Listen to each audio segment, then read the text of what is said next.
Bienvenidos a la taberna de Rudolf Steiner. Hoy contamos con la visita del Dr. Ottavio Piolatz Riu, fundador de la revista Integral, autor de numerosos libros de filosofía, entre los cuales destacamos Egiptosofía, Lecciones de Hiperión, y hoy nos va a hablar de uno de sus libros más especiales, para nosotros por lo menos, La ciencia espiritual de la naturaleza. Bienvenido. Muchas gracias por invitarme a esa taberna de Rudolf Steiner. Adelante. Muy bien, muchas gracias por lo de Rudolf Steiner. Yo siempre castellanizo Steiner. Eh, bueno, nos gustaría que usted nos contase de manera general los motivos que le llevaron a escribir este libro y un poco el horizonte al que apunta el Sí, contenido de este libro. horizonte.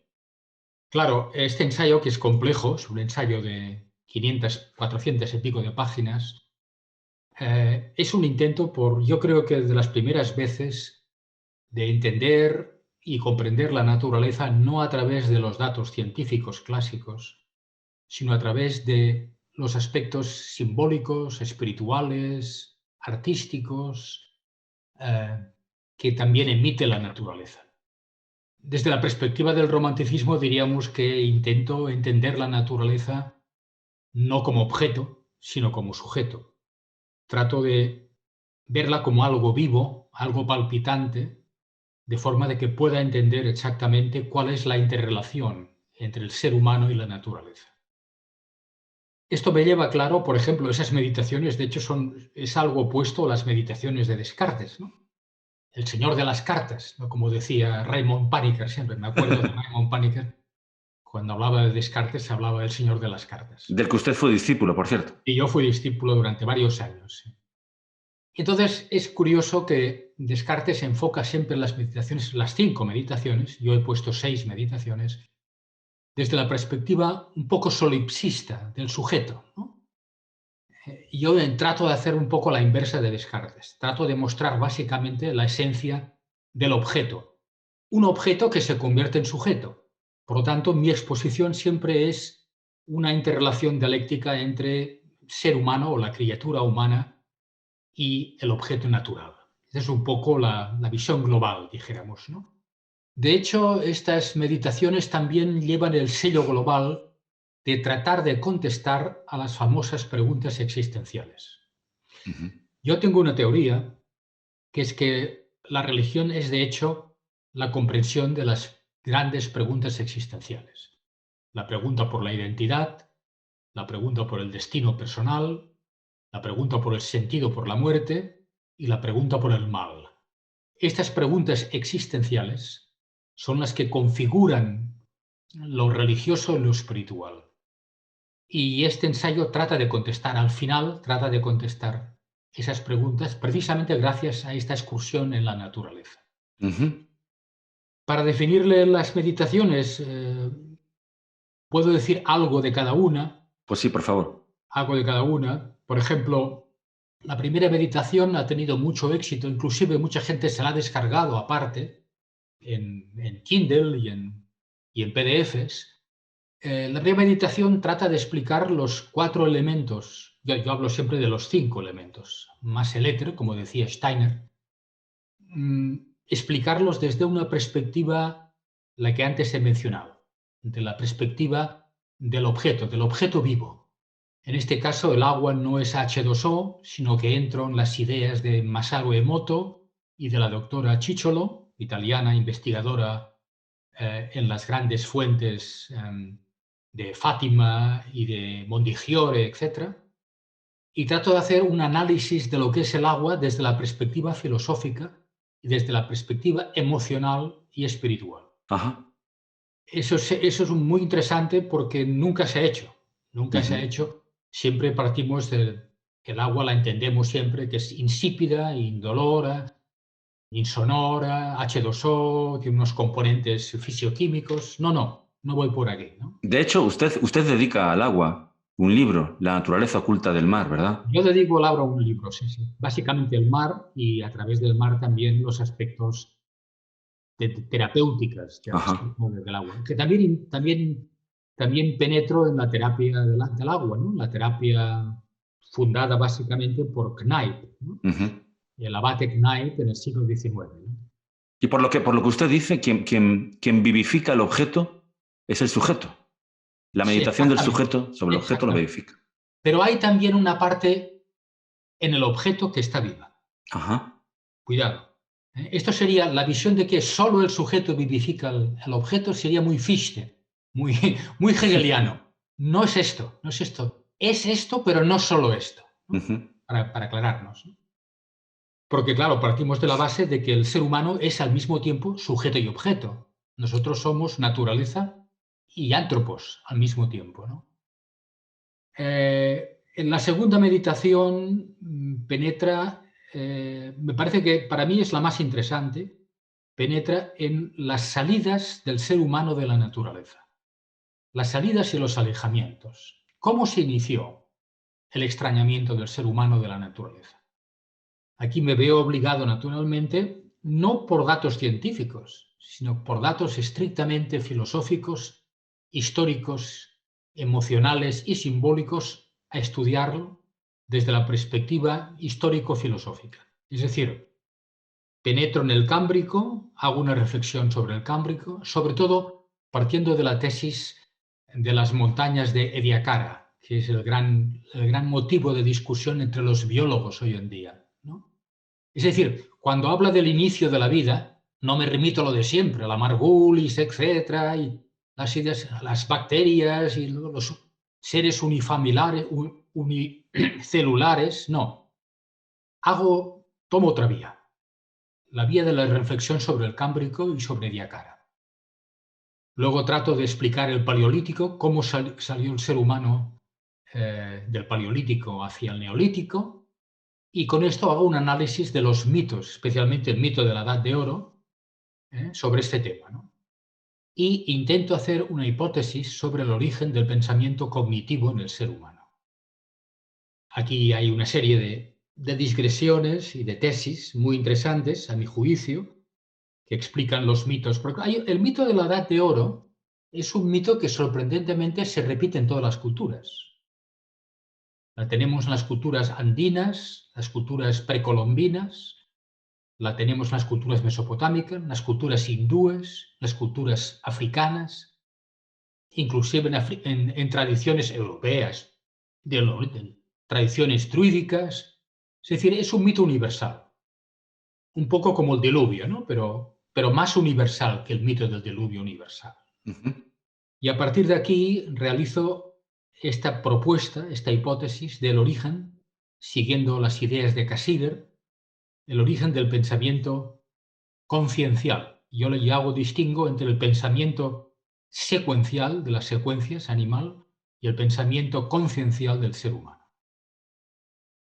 La tercera meditación es una meditación básicamente reflexionando, interpretar la naturaleza desde la deep ecology, desde la ecología profunda de Arnaes.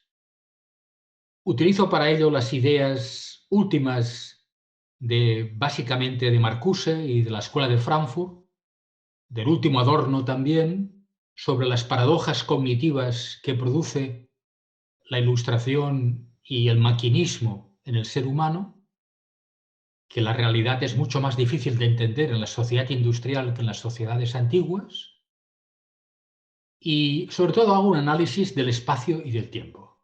Las paradojas cognitivas del espacio y el tiempo son sorprendentes. No tenemos tiempo para entrar aquí, pero realmente son muy sorprendentes. Luego, la otra meditación, en este caso creo que es la cuarta, habla sobre el origen del ser humano, sobre el antropos, ¿no? La cuestión del antropocentrismo, ¿no? Y del transhumanismo también, de alguna forma, ¿no? Aquí de nuevo vuelvo a base de basarme en algunas ideas antroposóficas y de antropólogos alternativos actuales, como Figels, por ejemplo, presentar un origen alternativo del ser humano, sobre todo en polémica con el neodarwinismo, ¿no? Polémica con el neodarwinismo, criticando las bases de Darwin, del origen de las especies, etc. Y sobre todo lo que propongo aquí es entender un poco la trayectoria del ser humano individual, que es muy importante. ¿Qué ocurre con nosotros desde que somos bebés? Pasamos a ser niños, adolescentes, jóvenes y adultos. Estas 5 fases realmente merecen ser estudiadas, porque están llenas de contradicciones, de grandes contradicciones y llenos sobre todo de adquisición de programas. Yo utilizo términos de la informática actual, ¿no? Programas, para repensar el ser humano, para que sea accesible a la juventud, que la juventud piense en programas. Claro, esto me lleva a la película Matrix, ¿no?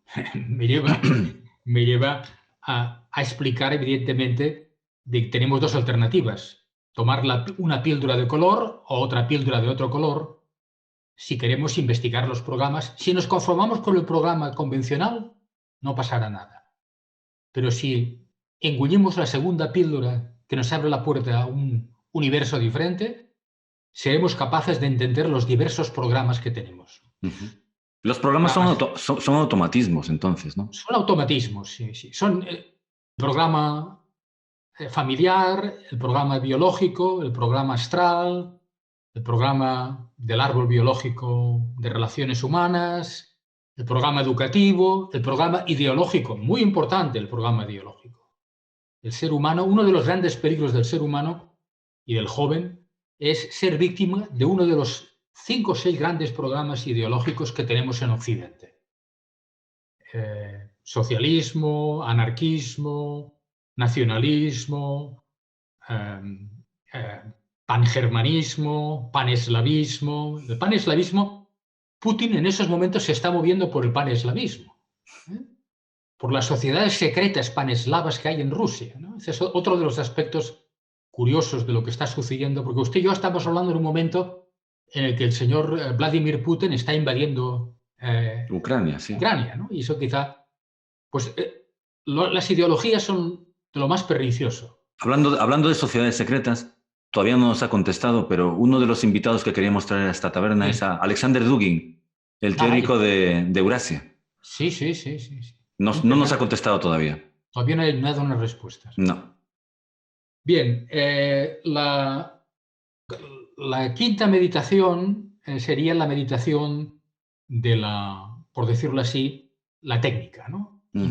Partiendo de Heidegger, partiendo del problema de la técnica, indiquere, las famosas ideas heideggerianas, no siguiendo la ruta heideggeriana, pero sí inspirado por ella, tratar de repasar históricamente a lo Hegel, por decirlo así, sí. Un poco la historia de la técnica humana, ¿no? Desde el principio, desde el Paleolítico hasta nuestros días. Que para usted no es una historia, la técnica no es neutral, ¿verdad? No, esta es mi tesis fundamental. Se ha dicho por activa y por pasiva que la técnica es neutral, de que todo depende de su uso, de que todo depende del uso que le demos a la herramienta. Esta teoría nunca puede ser aceptada, sobre todo a partir de la era industrial. Porque la técnica, muchas de las técnicas industriales, de origen y en su fundamento, ya independientemente de su uso, tienen una posición técnico-científica agresiva con la naturaleza y con el ser humano. Y el producto de la contaminación es la prueba del 9. Cuando una técnica ataca, porque tiene un subproducto contaminante que ataca al planeta y la salud, esa técnica automáticamente no es neutral. Y una pregunta.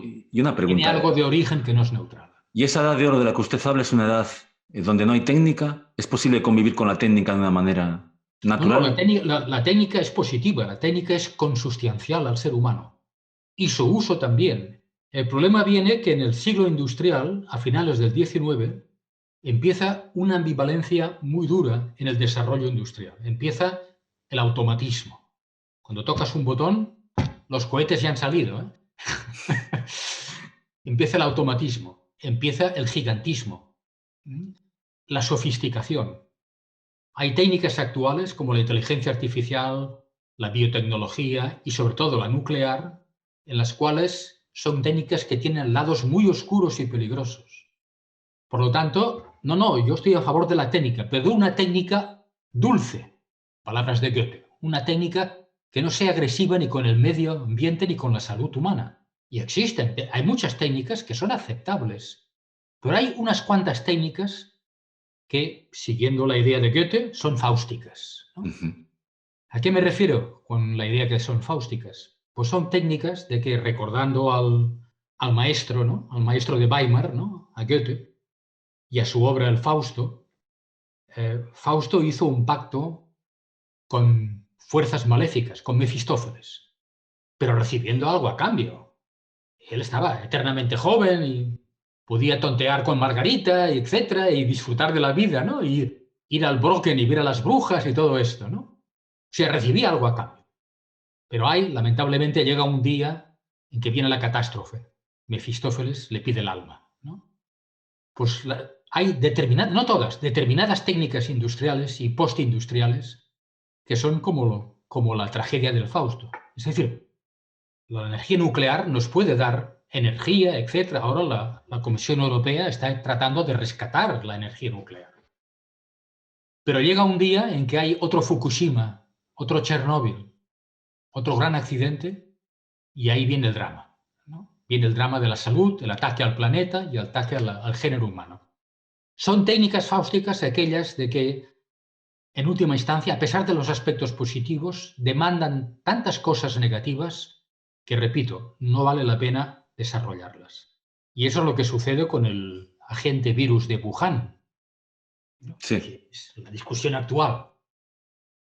El libro de la periodista Sham, vamos, si me acuerdo el nombre exacto, Sam Shacton, What Really Happened in Wuhan, que acaba de salir y que está basado en los informes de la inteligencia norteamericana y de los espías americanos en Wuhan, prácticamente da por hecho, clarifica mucho que el agente virus de Wuhan es un producto de la biotecnología del instituto. Es decir, es el máximo ejemplo del por qué una técnica puede ser fáustica y puede ser oscura. La pandemia del COVID-19. Y luego viene la última meditación, que es la meditación sobre la religión. Sí. A mí es la que me gusta más. No quizás la más fundamentada, es la meditación que yo diría que es una meditación sobre lo sagrado. ¿Qué es lo sagrado? Mi punto de vista sobre lo religioso es que las religiones monoteístas han fracasado o están fracasando en intentar coordinarse y aceptar la espiritualidad del ser humano en la era de la ecología. En la era actual, en la posmodernidad y en la era de los problemas ecológicos, las religiones monoteístas, islamismo, judaísmo, cristianismo, no son capaces de adaptarse al cambio que se está produciendo en esos momentos en las sociedades humanas. No es más, no solo no se adaptan, sino que son rémoras y son diques a esta nueva espiritualidad, ¿no? Por lo tanto, propongo realmente investigar qué significa un paradigma religioso, porque solo si conseguimos un nuevo paradigma religioso podemos afrontar los desafíos de un nuevo milenio.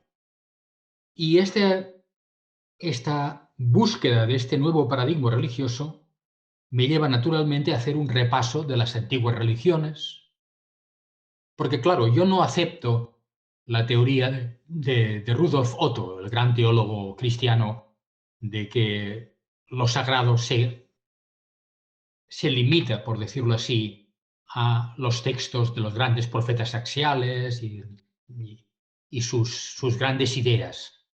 Yo creo que lo sagrado es más amplio. Tienen que caber las visiones, las presencias, los milagros. Es decir, lo sagrado abarca mucho más que la teología y los libros de texto y los libros sagrados, ¿no? Es mucho más. Por lo tanto, paso revista a las antiguas religiones, a Egipto, Mesopotamia, mundo helénico, orfismo, pitagorismo, etc. hasta llegar a, evidentemente, el chamanismo actual, sobre todo la antroposofía de Rudolf Steiner.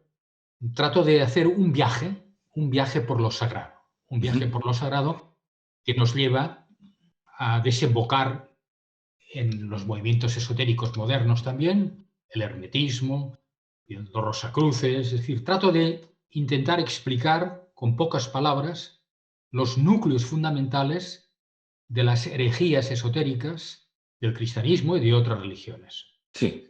Bien, todo esto me lleva finalmente también a tratar de entrar en la discusión actual sobre el karma y sobre la reencarnación, sobre los textos de Ian Stevenson, los textos de personajes muy actuales, de investigaciones actuales que se han hecho últimamente sobre el tema de la reencarnación, a mencionar los textos de mi maestro en Alemania, Hans Bender. Yo estuve algunos años estudiando parapsicología en Freiburg. Es decir, incluso usted me recomendó un libro de Schopenhauer sobre el ocultismo. Correcto, evidentemente. Schopenhauer, una de las grandes trabajos de Schopenhauer es que fundamenta la parapsicología moderna. Pues sí. Y esto hay que decirlo, ¿no? Y sobre Schelling también me recomendó un libro sobre el espíritu, Clara, ¿no? Exactamente, exactamente. Schelling lo tiene muy calladito, pero de cuando en cuando aparece su creencia en la reencarnación. Y entonces esto es muy curioso, ¿no? No acaba de decirlo de forma clara, pero indirectamente acepta la reencarnación, ¿no? Bien, es decir, esta meditación termina con unas conclusiones. Con unas conclusiones, y con eso termina, le doy a usted la palabra, con unas conclusiones que creo que las meditaciones pueden, lo que hemos visto en las meditaciones, pueden por lo menos dar una primera contestación a las preguntas existenciales, a las preguntas de quiénes somos realmente, cuál es nuestra identidad, cuál es nuestro destino futuro aquí, nuestro planeta y en el actual, el fenómeno de la muerte, cómo hemos de entenderlo, y exactamente cómo hemos de entender el mal. El mal que para mí es el ABC de todos los problemas, porque de hecho, donde fracasan las religiones monoteístas es en el problema del mal. Ahí es donde el monoteísmo actual, tanto el islámico como el cristiano y el judeo, fracasan. Y la mayoría de la gente que se marcha de estas religiones, en gran parte proviene por el problema del mal, por no entender como un Dios absoluto, un Dios sumum bonum y sumum potens, puede tener algo que ver con el mal. Sí. Usted habla de la gente que se marcha. Sí. Yo, por desgracia, o por suerte para mí, trabajo con la gente que ni siquiera llega a las religiones, que son los jóvenes. Y claro, escuchándolo a usted, ¿no? Sí. Muchas veces le digo a ellos que cuando intento tocar, bueno, algunos de los temas que usted trata en este libro, ¿no? Sí. Lo que intento es decir, yo no pretendo convencerlos de que hay algo más, sino lo que intento es separar de la religión, separar de la magia, separar del ocultismo, un sentimiento, e intentar insuflar ese sentimiento en la partícula filo de filosofía. Claro. Y bueno, es mi intento, es la manera que yo utilizo, es la manera que yo tengo para renovar eso.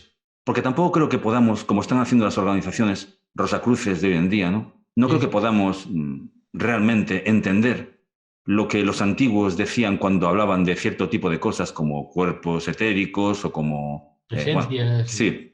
Con lo cual, lo que creo que le puede llegar a los chicos hoy en día es ese sentimiento. No creo que realmente se pueda llegar a restaurar eso. Bueno, mientras usted abra la puerta a qué es lo que en última instancia intento en las meditaciones, a la aceptación de lo suprasensible, sí. Mientras sea esto, que la dimensión oculta se respete que existe, que está allá, con esto ya es mucho, evidentemente. Y eso Sí, estoy sí. de acuerdo con usted, que esa es tu tarea, ¿no? Sí, sí, no, es que hay una manera intelectual de enfrentarse a la religión y una manera religiosa de enfrentarse a la religión. Y creo que a veces podemos caer en ese pecado, por así decirlo, ¿no? Claro, está bien la diferenciación esta, está bien. Sí, sí. Eh, Porque además usted busca producir filósofos chamanes. sí, sí, exacto. No sé si yo soy un fruto de su producción. Sí, en el libro al final propongo, me parece que usted la ha leído, Sí. propongo una iniciación chamánica, por decirlo así, a la naturaleza. La naturaleza es una vía, no, no es la única, ¿eh? No es la Ujú. única de iniciación a lo suprasensible, como usted decía antes, Sí. ¿no? Hay otras. Por ejemplo, yo le estoy recomendando a mucha gente que se vaya a Findhorn, a Escocia, ¿no? Que entre en una logia, ¿no? Que viaje, que vaya a Brasil a ver a Triguerillo. Es decir, hay 40.000 formas hoy en día de acercarse a lo suprasensible, ¿no?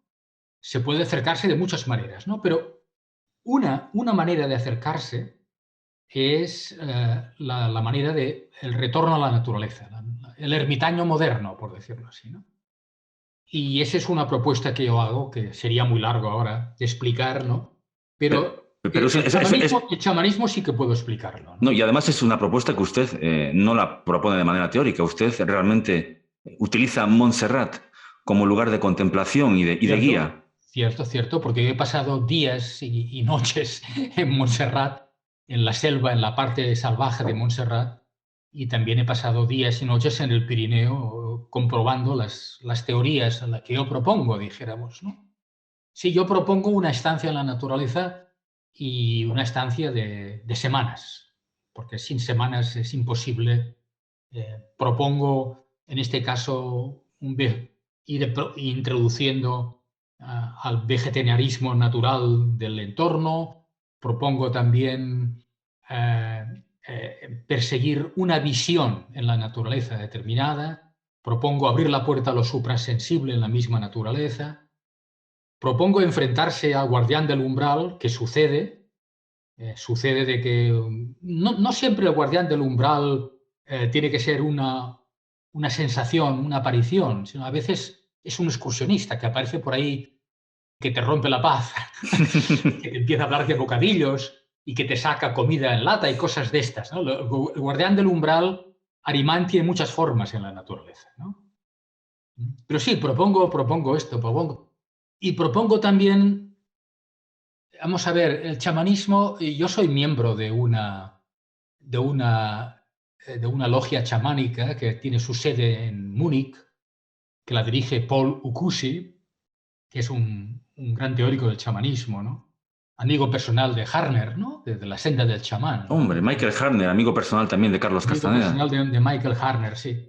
Y con esto, a través de Ukushi, yo he conectado con el chamanismo moderno y he visto muchas personas actuales que en el siglo XX y en el siglo XXI que se preocupan y que realmente tienen experiencias chamánicas, ¿no? Ujú. Más allá de Carlos Castaneda y de Harner, etc. Sí.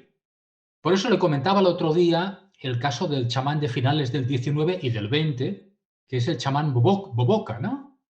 Boboca, que es un chamán paiute norteamericano, de indios norteamericanos, indios actuales, que es, o sea, nadie se ha ocupado de él, pero claro, las visiones de Boboca son muy interesantes. O sea, es un personaje que siendo un chamán paiute, indio, nativo, conecta a través de los cuácoros con los evangelios y recibe una visión de Jesús y la describe, una visión además que tiene un mensaje que le transmite que en unos años, unos lustros, habrá una reconciliación entre blancos americanos e indios americanos. Y los indios americanos van a salvar el planeta, ¿no? O sea, es una de estas ideas ecológicas que aparecen por ahí también, etcétera, ¿no? Y le da además, le transmite no solamente una visión, sino que le transmite una danza, que es la danza de Ghost Dance, la danza de los espíritus. No, para mí está mal traducido, es la danza de los fantasmas. Hablemos claro. Sí. Ghost Dance es la danza de los fantasmas. Lo que pasa es que el traductor antropólogo castellano tenía miedo a la palabra fantasma y la cambió por espíritu. No, no, no, nada de espíritu. La danza de los fantasmas. Y esta danza aparecen los antepasados, en presencias, en algunos momentos. y que cuando se hacen las invocaciones, aparecen los antepasados, a veces los tuyos. Y es muy curioso. Entonces dura horas esta danza, y esta danza abre la puerta a que tengas una visión sobre lo que va a suceder con el mundo y el planeta, ¿no? Esta es la idea de Boboca, ¿no? El problema es que se complicó mucho cuando él trató a finales del 19, de comunicarlo a otras tribus. Cada tribu hizo una interpretación personal sobre este tema. Y la tribu de los Lakota, de los Sioux, hizo una interpretación no demasiado convencional, y precisamente cuando Toro Sentado era fan de Boboca. Toro Sentado, Sitting Bull, aceptó, por decirlo así, la profecía de Boboca y la integró en su religión, en la religión animista clásica del Huancatanca, ¿no? Del Gran Espíritu, ¿no? Y precisamente en la reunión de Wounded Knee era el momento en que Sitting Bull estaba realizando la danza de los fantasmas. Esta danza fue interrumpida por parte del ejército americano y ahí empezó la matanza, ¿no? Una de las ideas de esta danza es que quien entra en trance en esta danza varias horas se convierte en inmune frente a ataques exteriores. Estás en otra dimensión. Estás en el Nahual, por decir en palabras de Castañeda, ¿no? Es entrar en el Nahual. Y claro, las balas penetraron en el Nahual. Pero en fin, no, he puesto el ejemplo de Boboca y tengo otros ejemplos del siglo XX, de gente que tiene experiencias chamánicas, que yo creo que la juventud, estos jóvenes que usted está en la clase, que son muy difíciles de entender, esta gente, estos jóvenes colocados en la naturaleza, en una ruta iniciática para obtener la visión, se lo pasarían en grande. Quiero pensar que sí. Yo estoy seguro. Si usted los coge durante 48 horas y hace una ruta iniciática en la naturaleza que propicie la visión y sobre todo el contacto con los elementos naturales, seguro que... Es decir, el chamanismo interesa mucho en la juventud. Sí, interesa mucho, sí. El chamanismo, tengo una alumna el año pasado que explicando a Nietzsche me decía que le recordaba mucho a la Wicca y dije yo, Dios mío, tengo aquí una wicana en clase. Pero sí, a los jóvenes les interesa eso. Aunque ahora lo que más me preocupa en los jóvenes es el grado de ansiedad y de depresión que están cargando. De hecho, Pues sí. mi humilde objetivo es introducir mindfulness en mi instituto. Eso Pero está bueno, bien. no sé qué opina usted, por cierto, de mindfulness. Bien, no, como técnica. Como técnica, exactamente. Como técnica de introspección también. Como técnica inclusive terapéutica me parece muy bien, correcta. Ajá. Y además, junto con la meditación trascendental y las artes marciales. Las artes marciales son muy interesantes, sobre todo Muy el Tai bien. Chi. Yo aquí, en esos casos, creo que es mucho mejor que las mascarillas, es dedicar 10 minutos de Tai Chi en la clase, ¿no? Ajá. Perfecto en ese aspecto, ¿no? Muy bien. Bueno, ya sabe que soy higienista, que también Sí, lo sé. el baño frío, las duchas frías, etc. Sí, sí. Lo que no sabía es lo de que usted pertenecía a una logia chamánica, se lo tenía muy callado. No me dijo nada de eso. Sí. He trabajado en logias dirección Harner. Ajá. Y luego he estado en Montserrat y en el Pirineo haciendo mis experiencias. En Montserrat, además, hay una cueva que poca gente conoce, en donde, según la leyenda y tradición, estuvo el ermitaño que sedujo a Fray Garí, que era el primer ermitaño catalán. El primer ermitaño catalán es Fray Garí, pero fue seducido por el guardián del umbral, por un personaje oscuro que vivía en la cueva del diablo. Yo he estado en esta cueva y le puedo asegurar que una noche en esta cueva es muy desagradable. Muy bien. Es muy desagradable. También Ignacio de Loyola estuvo en Montserrat, ¿no? También subió la montaña y estuvo en la ermita de San Dimas. Ese es un día para un tema para hablar en la taberna de Rudolf Steiner. Muy bien, cuando usted quiera. Porque estamos en el año ignaciano. Sí, exacmente, sí. Estamos en el año ignaciano, sí. Y estamos en Manresa y antes de ayer, el 24, el lunes, hoy que somos jueves. Hoy es jueves, sí. El 24, que era lunes, era el milagro de la luz en Manresa. Ajá. La luz que desde Montserrat penetró en Manresa y estuvo 24 horas iluminando todo Manresa, ¿no? Eso está documentado, sí. Está documentado eso, sí. Está documentado. Yo he leído las actas de los notarios de Manresa. Caray. Vale la pena hablar un día de estos. Muy bien, pues Bien, cuando usted quiera. aquí. Pues sí, solo quería decir una pequeña cosa, Sí. como una especie de definición, ¿no? Porque me interesa mucho la idea de filósofo chamán. Podríamos definir en el sentido de Fichte que un filósofo chamán es aquel que es capaz de ver ideas. ¿Ver y? Ver ideas. Ver ideas. Ver ideas. No es mala definición. No es mala definición. Ver ideas. Claro, a través de la imaginación, a través del sentimiento, ¿no? A través de la intuición intelectual, en todo caso. Sí, exactamente, sí. Entonces sí. Lo que pasa es que para no volar tan alto, yo diría que un chamán es aquel, a nivel filosófico, es aquel que sabe unir teoría y praxis. Ajá. No en el sentido de Marx, cuidado. Marx también tiene razón, que la filosofía debe ser unidad de teoría y praxis, también tiene razón. Pero Marx está pensando en praxis social. Ajá. Yo no estoy pensando en praxis social. Estoy pensando en praxis de contacto con la naturaleza. Que es lo que hacía Pitágoras, lo que hacía Agripa de Nettesheim, lo que hacía Giordano Bruno, lo que hacía Epiménides, Empédocles. Sí. O sea, el filósofo que es capaz de ser chamán completa la filosofía teorética con la gran praxis. Esa sería la definición. Pues muchísimas gracias, doctor Otavio Piulats, por acompañarnos. Y a nivel personal, muchísimas gracias por abrirme la puerta, porque usted es el responsable de esto que soy yo.